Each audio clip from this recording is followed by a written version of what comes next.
এয়ারপোর্টে একজন প্রবাসীর কার্যক্রম মাত্র 4টি ধাপে তুলে ধরবো, তাই ভিডিওটি খুবই গুরুত্বপূর্ণ, অবশ্যই শেয়ার করবেন। প্রথমত, ফ্লাইট টাইমের 3 ঘন্টা আগে এয়ারপোর্টে পৌঁছাবেন এবং টিকিট পাসপোর্ট হাতে নিয়ে এভাবে লাইন ধরে যে কোনো গেট দিয়ে ভিতরে প্রবেশ করবেন।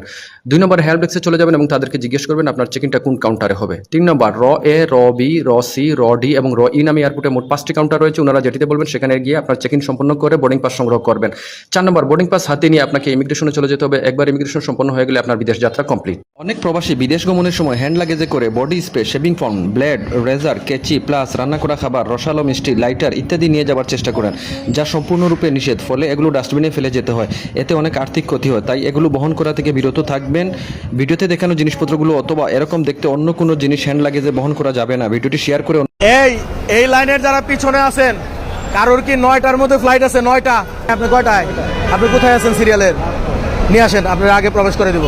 আমি যেরকম কল দিলাম এরকম কল কেউ দেখ না দেখ, আপনার বিমানটা যদি সময় থাকে 1-1.5 ঘন্টা বাকি কিন্তু আপনি ভিতরে প্রবেশ করতে পারেননি। আপনি 1 ঘন্টা পূর্বে যদি বোর্ডিং কাউন্টারে না যেতে পারেন তাহলে কিন্তু আপনি বোর্ডিং মিস করবেন। এর জন্য পিছনে থাকলে পরে বা এয়ারপোর্টে দেরিতে পৌঁছালে পরে ওখানে কর্তব্যরত ব্যক্তিবর্গকে আপনার বিমানের সময়টা বলুন। আপনি যদি লাইনের পিছনে থাকেন তারা কিন্তু আপনাকে ভিতরে প্রবেশ করে দিবে। আমরা যারা প্রথমবারের মতো বিদেশে যাব তারা কি করব? বিমানবন্দরের গেটে পাসপোর্ট চেক করিয়ে ভিতরে প্রবেশ করব। স্ক্যানিং মেশিনের ভিতরে আমাদের সকল ব্যাগ দিয়ে দেব। এরপর বডি চেক করে আমরা চলে যাব ভিতরে। এরপর আমাদের মালামাল কালেক্ট করব। মালামাল কালেক্ট করে চলে যাব হেল্প ডেস্কে। এখান থেকে আমাদের কাউন্টার জেনে নেব। এরপর চলে যাব কাউন্টারে, সেখানে মালামাল বুকিং দেব, বোর্ডিং কার্ড নেব। বোর্ডিং কার্ড নেওয়ার পর চলে যাব সরাসরি ইমিগ্রেশনে। ইমিগ্রেশন শেষ করে চলে যাব সরাসরি বিমানে।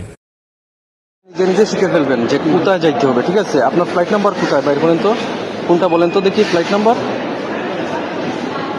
এই জন্য আগে টিকিটটা পড়বেন ভালো করে। ঠিক আছে, এই দেখেন আপনার ফ্লাইট নাম্বার, এই যে দেখেন এখানে লেখা আছে G9515। ঠিক আছে।